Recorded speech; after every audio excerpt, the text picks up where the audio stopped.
Hi, welcome to the video on introduction to Forex နော် Forex တော့ဘာလဲဆိုတာကိုပထမဆုံးအနေနဲ့မိတ်ဆက်ပေးချင်ပါတယ်အဲ့တော့ Forex ကဘယ်ကလာလဲဆိုလို့ရှိရင် foreign exchange ဆိုတဲ့စကားလုံးကလာတယ်နော်သူ Forex လို့ခေါ်တယ်အခုနောက်ပိုင်းမှာတော့ FX လို့လည်းခေါ်တယ်သူကဘာလဲဆိုလို့ရှိရင်နိုင်ငံခြားငွေကြေးရောင်းဝယ်မှုဖြစ်ပါတယ်အဲ့တော့ဒီ Forex ကဘယ်လိုအရေးပါလဲဆိုတော့ကျွန်တော်တို့ဥပမာလေးတစ်ခုနဲ့ကြည့်အောင်အားလုံးနားလည်အောင်လို့ကျွန်တော်တို့ online ကနေပစ္စည်းရောင်းတယ်ဆိုကြပါစို့ online ကနေပစ္စည်းရောင်းတာကျွန်တော်သိပြီလားเนาะဒီနိုင်ငံခြားကနေပစ္စည်းတွေမှာတယ်မြန်မာနိုင်ငံကိုရောက်လာတယ်ကျွန်တော်ဗာနဲ့ပေးရလဲဆိုရင်ပစ္စည်းမှာယူတဲ့အတွက်ကြောင့်ဒေါ်လာနဲ့ပေးရတယ်เนาะများသောအားဖြင့်တော့US ဒေါ်လာနဲ့ပေးတာရှိတယ် Hong Kong ဒေါ်လာနဲ့ပေးတာရှိထားပါတော့ဒီမှာ US ဒေါ်လာနဲ့ပေးတယ်ဆိုကြပါစို့ကျွန်တော်တို့ကဒီပစ္စည်းတစ်ခုကိုမြန်မာနိုင်ငံရောက်လာတဲ့အချိန်မှာရောင်းဈေးပေါ့เนาะ selling price ကဘယ်လောက်လဲဆိုလို့ရှိရင်ဗမာငွေကျပ်2000ဆိုကြပါစို့เนาะ2000ကျပ်သူ့ကိုဝယ်တာဘယ်လောက်ပေးရလဲဆိုတော့$1ပေးရတယ် US $1ကျွန်တော်တို့ပေးရတယ်เนาะအဲ့တော့အဲ့ဒီအချိန်မှာဒေါ်လာဈေးက US to MMK ပေါ့နော် USD to MMK ကဘယ်လောက်ရှိလဲဆိုရင်ဒေါ်လာကို1500ကျပ်ပေါက်တယ်ဆိုကြပါလို့နော်အဲ့တော့ပစ္စည်းကိုကျွန်တော်ရောင်းတဲ့အတွက်ကြောင့်ရောင်းလိုက်လို့ရှိရင်ကျွန်တော်တို့ cash ကကိုယ့်စီကိုဝင်လာတဲ့အတွက်ကြောင့်ရောင်းဈေးက2000ဆိုတော့ plus 2000ရောင်းဖို့တော့ကျွန်တော်ဘာလုပ်လဲဝယ်ရတယ်ဝယ်တဲ့အချိန်မှာဒေါ်လာဘယ်လောက်လဲဆိုလို့ရှိရင်1500ဆိုတဲ့အတွက်ကြောင့်1500ပေးလိုက်ရတာလေအဲ့အတွက်ကြောင့် minus 1500ဝယ်ဈေးက minus 1500အဲ့တော့ဒီပစ္စည်းကိုရောင်းဖို့တော့ဝန်ထမ်းကနေဒီ Facebook ကနေဒီကြော်ညာလောက်တာနေအဲ့လိုမျိုးတွေအတွက်ကျွန်တော်တို့ advertising cost တွေတခြား overhead cost တွေအကုန်ပေါင်းလိုက်ဗမာငွေကျပ်300ရှိရဆိုကြပါဒါကိုရဲ့ other expense အဲ့တော့ရောင်းတဲ့ဈေးကရောင်းလိုက်တဲ့အတွက်ကြောင့်ဘယ်လောက်ရလဲဆိုတော့2000 plus 2000ကိုယ့်ထဲကိုဝင်လာတယ်ဒီပစ္စည်းကိုရောင်းဖို့တော့ဘာလို့လဲအရင်ဝယ်ရသေးတယ်ဝယ်တဲ့ဈေးက$1ဆို$1 1500ဆိုတော့ minus 1500ပြီးတော့သူရဲ့ expense က minus 300အားလုံးမဘယ်လောက်မြတ်လဲဆိုတော့ဒီပစ္စည်း transaction တစ်ခုရောင်းထွက်သွားဖို့အတွက်ကိုဘယ်လောက်မြတ်မလဲ profit is 200ကျပ်အဲ့ဒီအချိန်မှာပြဿနာဘာဖြစ်လဲဆိုတော့ US $1အရင်တော့1500အနေပြီးတော့နော်1800ဖြစ်သွားတယ်ဆိုကြပါဦး US ဒေါ်လာဈေးတက်သွားတယ် US ဒေါ်လာကိုအရင်တော့ဗမာငွေ1500ပေးရင်ရတယ်အခု1800ပေးမှရတော့တယ်ဒီလိုဖြစ်သွားပြီဆိုလို့ရှိရင်ခုနကလေးကိုပြန်ကြည့်အောင်ရောင်းဈေးက2000ပဲ2000ဝယ်ဈေးကလည်း$1ပဲเนาะမပြောင်းတော့ဘာပဲပြောင်းသွားတာလဲဒေါ်လာဈေးပဲကွာသွားတာအဲ့တော့ကိုကဝယ်ရတဲ့အတွက်ကြောင့် minus 1500နေ minus 1800ဖြစ်သွားပြီ expense ကလည်း300ကျပ်ပဲဆိုကြပါစို့အဲ့တော့ minus 300အဲ့တော့အားလုံးဘယ်လောက်ဖြစ်သွားမလဲဆိုလို့ရှိရင်1100တဲ့က1000တော့အဲ့တော့ကိုကဘယ်လောက်ရှိမလဲ profit မရှိတော့ဘူး loss ဖြစ်သွားပြီ negative နဲ့ပြောမယ် minus 100ရှုံးတယ်အဲ့တော့ဒေါ်လာဈေးအပြောင်းအလဲဆိုတာကเนาะနိုင်ငံခြားကနေအဲ့လို export import တွေလုပ်တဲ့သူတွေကိုမြန်မာနိုင်ငံမှာ hotel and tourism လုပ်ငန်းတွေလုပ်တဲ့သူကိုကျွန်တော်တို့အနည်းဆုံး online ကနေပစ္စည်းရောင်းတဲ့သူတွေအထီကိုအရေးပါတယ်ဆိုတာကိုသိရပါမှာဒါကတော့ foreign exchange လို့ခေါ်တဲ့ forex market အကြောင်းကိုအတူယုံလေးပြပြလိုက်တာဒီအပြင်မှာဘာရှိလဲဆိုလို့ရှိရင်ဒီ forex market ထဲမှာသူ့ရဲ့ market ကြီးတစ်ခုအနေနဲ့ business တစ်ခုဖြစ်နေတာရှိတယ်အဲ့ဒါဘာလဲဆိုလို့ရှိရင်Forex trading လို့ခေါ်တယ်သူဘာလို့တိုင်းဘာသာပြန်ရင်နိုင်ငံခြားငွေကြေးကုန်သွယ်မှုဒါမှမဟုတ်နိုင်ငံခြားငွေကြေးအယောင်းအဝယ်ပြုလုပ်မှုဆိုပြီးတော့ကျွန်တော်တို့ပြောလို့ရနားလည်အောင်ပြောရမယ်ဆိုလို့ရှိရင်ဥပမာကျွန်တော်ပစ္စည်းတစ်ခုကိုဒေါ်လာ100နဲ့ဝယ်ဒေါ်လာ120နဲ့ပြန်ရောင်းလိုက်တယ်ဆိုရင်ကျွန်တော်ဘယ်လောက်မြတ်လဲဆိုတော့20မြတ်ဝယ်တော့100နဲ့ဝယ်လိုက်တယ်ဒါပေမဲ့ market ထဲမှာပေါက်ဈေးက80ပေါက်တော့80နဲ့ရောင်းလိုက်တယ်ဆိုရင်ကျွန်တော်တို့30ရှုံးတယ်အဲ့ဒီတော့ကြောင့်ပစ္စည်းကိုဝယ်လို့ရှိရင်အမြဲတမ်းဈေးတဲ့အချိန်မှာဝယ်မယ်ဈေးများတဲ့အချိန်မှာရောင်းပါဘာလို့ခေါ်လဲဆိုရင် buy low and sell high နောက်တစ်ခုကဘာလဲဆိုတော့ market ထဲမှာဘာလုပ်လို့ရလဲဆိုလို့ရှိရင်ပစ္စည်းကိုကိုကမပိုင်မဲနဲ့ရောင်းလို့ရတယ်ဘာလဲဆိုလို့ရှိရင်ပစ္စည်းက100တန်တဲ့အချိန်မှာ100နဲ့အရင်ရောင်းထားတယ်ရောင်းပြီးတော့80ရောက်မှနော်ပစ္စည်းတန်ဖိုးကကျသွားတယ်100နဲ့80ကျသွားမှကျွန်တော်တို့ကပြန်ပြီးတော့ဝယ်တာဘာလဲဆိုလို့ရှိရင် sell high and buy low ဒီလိုပြောလို့ရတယ်တကယ်အပြင်လောကမှာတော့ကိုမပိုင်တဲ့ပစ္စည်းကိုเนาะဘယ်လိုရောင်းမလဲပေါ့เนาะဒီလိုမျိုးမေးစရာရှိပါတယ်ဒါပေမဲ့ဒီ forex market the beauty of the forex market က forex trading ကဒီဟာလေးကိုလုပ်လို့ရတယ်အဲ့တော့ဘယ်လိုလုပ်တယ်လဲဆိုလို့ရှိရင်ဂျားထဲမှာ broker ဆိုတဲ့သူတယောက်လိုပါတယ်အဲ့တော့ buy low sell high ကလွယ်တယ်ဘာဖြစ်လဲဆိုတော့ပစ္စည်းက100တန်နဲ့100တန်တဲ့ပစ္စည်းကိုဝယ်လိုက်တယ်လက်ထဲမှာပစ္စည်းရှိတယ်120လဲကြာအောင်ဒီပစ္စည်းကိုပြန်ပြီးတော့ရောင်းစားလိုက်တယ်ဒါဆိုလို့ရှိရင်ဒါလွယ်တယ် simpleဒါမှမဟုတ် sell high buy low ကဘယ်လိုလဲပစ္စည်းက100နဲ့တန်တဲ့ဟာကို ကို့မှာမရှိဘဲနဲ့အရင်ဆိုရင်ဘယ်လိုရောင်းတယ်လဲအဲ့ဒီအတွက်ကြောင့် broker ဆိုတာလို့တယ်အဲ့ broker စီက100တန်တဲ့ပစ္စည်းကိုငါ့ကိုခဏချီငါ့ကိုခဏပေးတာမင်းကငါဒီပစ္စည်းပြန်ပေးမယ်နော်အဲ့လိုပြောတဲ့အချိန်မှာ broker ကရောယူထားဆိုပြီးတော့ကို့ပစ္စည်းပေးလိုက်တယ်သူများစီကချီထားတဲ့ပစ္စည်းကိုကိုက market ထဲမှာရောင်းလိုက်တာရောင်းလိုက်တော့ sell high 100မှာရောင်းလိုက်တော့တခြားသူတယောက်ကဝယ်သွားတော့ကိုကငွေ100ရကိုလည်းရောင်းပြီးတော့နောက်ချိန်တော်တက်ကြတဲ့ခါကျတော့ပစ္စည်းက100ကနေ80ကိုပြုတ်ကျသွားတယ်80ကိုပြုတ်ကျသွားတော့ဘာလုပ်လိုက်လဲ buy he buy ပစ္စည်းကိုဝယ်လိုက်တဲ့အခါကျတော့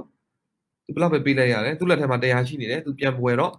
80ပဲရှိတော့သူ80ပဲပေးလိုက်ရတယ်လက်ထက်မှာ30မြတ်တယ်အဲ့ဝယ်လိုက်တဲ့ပစ္စည်းကိုအခုန broker စီကနေသူငှားထားတဲ့ပစ္စည်းပဲလေအဲ့အတွက်ကြောင့် broker ကိုသူပြန်ပေးလိုက်တော့ဒီ transaction တစ်ခုလုံးပြီးသွားတဲ့အချိန်မှာ broker လည်းသူ့ရဲ့ပစ္စည်းသူပြန်ရတယ်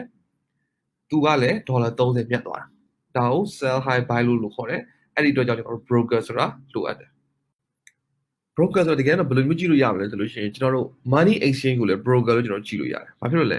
အကဲကိုကဆိုကြပါစို့ဒီနေ့နေ့လယ်12နာရီမှာဒေါ်လာ300ရောင်းကျင်တယ်ဗမာငွေလိုချင်တယ်အဲ့တော့ market တစ်ခုဆိုတာဘယ်လိုတိစောက်ထားလဲဆိုတော့ buyer နဲ့ seller တိစောက်ထားတယ်ကိုကရောင်းကျင်ပေမဲ့တစ်ဖက်ကဝယ်ကျင်တဲ့သူရှိမှအယောင်းဝယ်တစ်ခုကဖြစ်မှာလေကိုကနေ့လယ်12နာရီအတိမှာဒေါ်လာ300ရောင်းကျင်တယ်ဆိုရင်ဟိုဘက်မှာလည်းနေ့လယ်12နာရီအတိမှာဒေါ်လာ300ဝယ်ကျင်တဲ့သူရှိရမှာဒေါ်လာ200ပဲဝယ်ကျင်တဲ့သူလည်းရှိမယ်ဒေါ်လာ900လောက်ဝယ်ကျင်တဲ့သူလည်းရှိတယ်ဒါပေမဲ့နေ့လယ်12နာရီအတိမှာကိုကရောင်းကျင်တာဒေါ်လာ300ဟိုဘက်ကလည်းဝယ်ကျင်တာဒေါ်လာ300နေ့လယ်12နာရီအတိမှာဖြစ်မှာဒီ transaction ဒီအောင်မြင်မှာအဲ့တော့ဒီလိုမျိုးဖြစ်ဖို့ကတကယ်လောကကြီးထဲမှာမလွယ်ဘူးအဲ့ဒီအတွက်ကြောင့်ဂျားထဲမှာ broker လို့ခေါ်တဲ့မြန်မာနိုင်ငံမှာဆိုလို့ရှိရင်ဒီ money exchange တွေရှိတယ်မင်းကဘာလို့ချင်တာလဲရောင်းချင်တာလားပေးငါဝယ်ပေးထားမှာဒီဘက်ကဘာလို့ရှိလဲဘာလဲဝယ်ချင်တဲ့သူရှိတယ်မင်းကဝယ်ချင်တာလားရော့ငါရောင်းပေးထားမှာအဲ့တော့ဝယ်မဲ့သူတွေကိုလည်း broker ဂျားကန်တဲ့တယောက်အနေနဲ့ money exchange ကရောင်းပေးထားတယ်ရောင်းချင်တဲ့သူတွေကိုလည်းသူဂျားကန်တယောက်အနေနဲ့သူဝယ်ပေးထားတယ်အဲ့ဒီလိုဝယ်သူနဲ့ရောင်းသူကိုဂျားတွေက broker အနေနဲ့အဲ့လိုအဆင့်ပြေအောင်လုပ်ပြီးတဲ့အတွက်ကြောင့်ဂျားထဲမှာငွေကြီးအကွာအဟလေးကိုသူကစားတယ်အဲ့ဒါကိုဘာလို့ခေါ်လဲဆိုလို့ရှိရင် spread လို့ခေါ်တယ်currency လို့ပြောလို့ရှိရင် currency တွေကအများကြီးอ่ะမြန်မာနိုင်ငံမှာဆိုကျွန်တော်တို့ရဲ့ဗမာငွေကျပ်ပေါ့เนาะ MMK ထိုင်းမှာဆိုလို့ရှိရင် baht เนาะဂျပန်မှာဆိုလို့ရှိရင် yen ရှိတယ်ဒါပေမဲ့ကျွန်တော်တို့တစ်ကမ္ဘာလုံးမှာပေါင်းလိုက်လို့ရှိရင် major currency တွေက8ခုပဲရှိပါတယ်ဒါကို8 major currencies လို့ခေါ်တယ်သူကဘာလဲဆိုလို့ရှိရင် euro pound sterling Japanese yen Australian dollar Canadian dollar Swiss francs New Zealand dollar and US dollar ကျွန်တော်တို့ market ထဲမှာပစ္စည်းတွေအယောင်းဝယ်လို့ရှိရင်ဒီပစ္စည်းတစ်ခုရဲ့တန်ဖိုးပေါ်မူတည်ပြီးတော့အယောင်းဝယ်ပြုလုပ်လို့ရတယ်ဒါပေမဲ့ forex ကို forex trading လုပ်ချင်တယ်အယောင်းဝယ်လုပ်ချင်တယ်ဆိုလို့ရှိရင် forex မှာတစ်ခုရဲ့တန်ဖိုးကိုပြောလို့မရဘူးဆိုကြပါစို့ဥပမာမြန်မာငွေတစ်ကျပ်ရဲ့တန်ဖိုးကဘယ်လောက်လဲပြောလို့မရဘူးမြန်မာငွေတစ်ကျပ်ရဲ့တန်ဖိုးကမြန်မာငွေတစ်ကျပ်ပဲလေဟုတ်တယ်မလားဥပမာ how much is 1 US dollar ဆိုလို့ရှိရင် US dollar $1ရဲ့တန်ဖိုးကဘယ်လောက်လဲလို့မေးလို့ရှိရင် it's kind of odd အဲ့ဒီအတွက်ကြောင့်ကျွန်တော်တို့က foreign exchange ကို currency pairs တွေလည်းပြောတယ်ဥပမာ euro USD တို့ပြီးလို့ရှိရင်ဗာလဲ pound dollar တို့ franc yen တို့ဒီလိုမျိုးတွေပြောကြအဲ့တော့ဒီမှာသတိထားမှာကျွန်တော်တို့စကားလုံးလေးတွေကဒီမှာ euro ဆိုလို့ရှိရင်လည်းletter 3ခုပဲရှိတယ် USD ဆိုလို့ရှိရင်လည်း letter 3ခုပဲရှိအဲ့ဒီမှာဆိုလို့ရှိရင်ပထမဆုံးရှေ့ကဟာကိုဘာလို့ခေါ်လဲဆိုလို့ရှိရင် basic currency လို့ခေါ်တယ်အနောက်ကဟာကိုဘာလဲဆိုလို့ရှိရင် code currency လို့ခေါ်တယ်ဥပမာ euro USD is equal to 1.1428ဆိုလို့ရှိရင်ကဘာကိုပြောချင်တာလဲဆိုတော့ base currency ဖြစ်တဲ့အရှေ့က euro ဒီအမြဲတမ်း1 euro USD equal to 1.1428ဆိုတာဘာတိပဲလဲဆိုလို့ရှိရင်1 euro ကို1.1428 US dollar ပေးရပါတယ်လို့ပြောချင်တာနော်အဲ့တော့အရှိရဟာဒီ basic currency is always one code currency ကကြတော့ကိုယ့်ရဲ့ price ပေါ့ currency pairs တွေကတော့အများကြီးပါခုနကပြောတဲ့ 8 currency ကိုတစ်ခုနဲ့တစ်ခုတွဲလိုက်လို့ရှိရင် currency pairs တွေအများကြီးရှိတယ် euro dollar pound dollar franc yen US dollar yen เนาะပြီးရင် New Zealand dollar pound dollar စသဖြင့်အများကြီးရှိတာပေါ့တခုယူပြီးကြည့်အောင် euro USD ယူပြီးကြည့်အောင် euro USD ဆိုတာပါလဲ Euro USD equal to 1.24285 ဆိုကြပါတော့နော် Euro USD equal to 1.24285 အဲ့ဘာကိုပြောချင်တာလဲ1 euro ကို US ဘယ်လောက်ပေးရမလဲဆိုတော့1.24285ပေးရင်1 euro ရမယ်အဲ့ဒီလိုမျိုးပြောချင်တာအဲ့တော့ကျွန်တော်တို့အဲ့ဒီအချိန်မှာ you can buy the Euro USD pair or you can sell the Euro USD pair အဲ့မင်းက Euro ဈေးတက်မယ်ဆိုတာသိတယ်ဘယ်လောက်ထိတက်မလဲဆိုတော့1.24685ထိလောက်အထိအတက်နိုင်တယ်လို့ထင်တဲ့အခါကျတော့မင်းက1 euro မင်းကဝယ်လိုက် when you buy အဲ့တော့ buy 1 euro အဲ့တော့1.24285ပါဝယ်လိုက်တယ်ပြီးတော့1.24685လဲရောက်တော့အဲ့ဒီ1 euro မြတ်ပြန်ရောက်လိုက်တယ်ပြန်ရောက်လိုက်တော့ဘယ်လောက်ရလဲ1.24685ရအဲ့တော့ဒီ transaction တစ်ခုလုံးအစအဆုံးမှာကိုယ့်ဘက်ကဘယ်လောက်မြတ်သွားလဲဆိုတော့0.004 dollar မြတ်သွားတယ် US dollar မြတ်သွားတယ်အဲ့တော့1 euro ရောင်းတာနော်1 euro dollar ကိုအရောင်းအဝယ်လုပ်လိုက်တာ0.004 dollar မြတ်သွားတယ်တနည်းအားဖြင့်0.004 dollar မြတ်ဖို့အတွက်1 euro အရောင်းဝယ်လုပ်ရတာအော်ဒေါ်လာ1 dollar မြတ်ဖို့ဆိုရင်ဘယ်လောက်တောင်အရောင်းဝယ်လုပ်အောင်1 dollar just 1 dollar နော်1 dollar လေးမြတ်ဖို့အတွက် euro တွေဘယ်လောက်တောင်အရောင်းအဝယ်လုပ်ရမလဲဆိုရင်ခုနကျင်ပါဆိုရင်0.004မှာ1 euro 1 dollar မှာဘယ်လောက်လဲဆိုတော့တွက်ကြည့်လိုက်ရင်1 dollar အစား0.004 dollar 250နော် euro စား sorry euro 250အရောင်းအဝယ်လုပ်မှာ you will be profit for 1 dollar စဉ်းစားကြည့် euro dollar 250အရောင်းအဝယ်လုပ်မှာ US dollar 1 dollar အမြတ်ရမှာ